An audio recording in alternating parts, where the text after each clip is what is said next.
Hapana ushirika kati ya nuru na giza, haupo. Tafuta ulimwengu utaupata.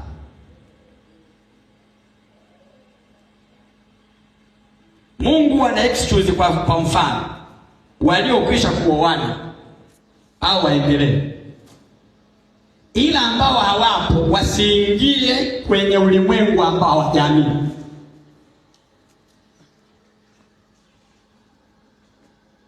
Ukikosa mchumba, kaa ulivyo mpaka siku ya kufa. Bwana, masista Katoliki wanaishi, unawazidi nini? Au unawazidi nini? Kwa mtu atasema, hasa mimi Mungu kweli ningekaa bila kuolewa, kweli kabisa umri huu. Kaa. Paulo anasema ni bora mkae kama mimi kuliko kwenda kuwa mtu unaitwa kahaba. Kwenda tunajikabisa kwa mwanaume alimjui Mungu, ni levi, ni shirikina. Sawa, sio lingine, sio levi lakini ni shirikina, ndio kwa waganga ndio nipate hela. Naona sherekea tukula hela za kichawi. Nashukuru Mungu nimeolewa, siku hizi nakula nyama, siku hizi na mimi nimependeza, siku hizi, lakini ni mwanaume ni chawi. Ni shirikina. Chawi kabisa. Mambo ya Mungu alipendi. Unabaki tu wewe ndio unajipendekeza. Sasa mume wangu mimi nataka kuomba. Kaombee kule jikoni, usipigie kelele. Alafu unaona sema eti siku moja Mungu atamuokoa, na ulienda ukiwa umeokoka. Kaenda ukajibandika ukiwa umeokoka.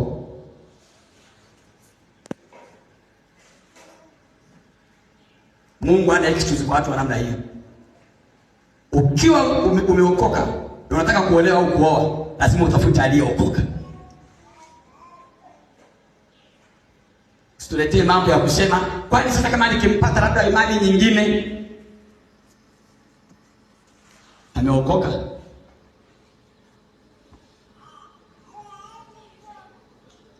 Ameokoka. Ukiamua, unaamua, ila unakuwa unatusindikiza sisi na upenda mbinguni.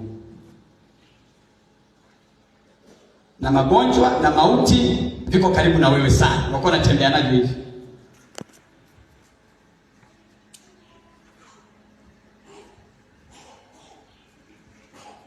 Amen, amen. Mungu alipotuleta duniani alitupa nguvu ya kushinda. Mungu atuache tuaibike, ila aibu tunaiendea wenyewe. Unajua imani lazima usimame nayo sana. Ndio maana kama kuna mambo tunakuwa nayo tunahubiri, piga wachawi, piga waganga, saa nyingine hata wewe mwenyewe ni mchawi wa maisha yako. Saa nyingine hata wewe mwenyewe unakuwa mchawi wa maisha yako. Yaani Mungu amekuokoa vizuri, Mungu amekuponya vizuri. Anasema Mungu usifungiwe nira na mtu asiyeamini. Isivyo sawa sawa.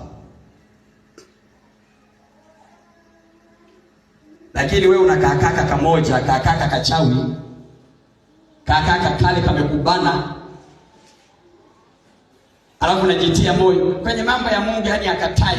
Yaani mimi kwenye mambo ya Mungu ananipa hadi sadaka nikamtolee Mungu wangu. Unaelewa maana yake?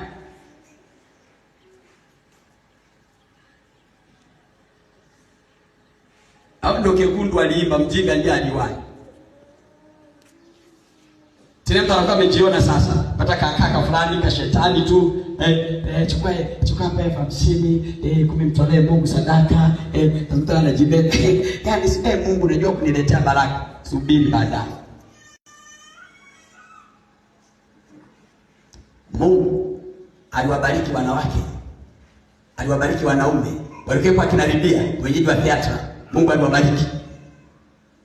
Mfanya biashara yule mama, lakini yuko karibu na mtumishi wa Mungu Paulo.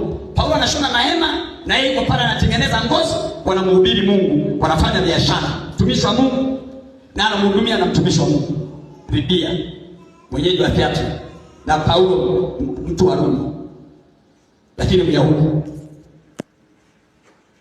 anamtumikia Bwana.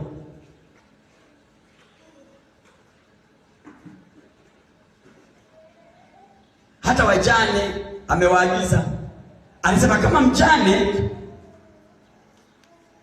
akiwa bado ni mdogo, amefiwa na mke na hawezi kukaa bila kuolewa, na aolewe, ila aolewe na mtu anayeamini. Hiyo ni kwa usalama wako wa maisha yako ya rohoni na kizazi chako kijacho.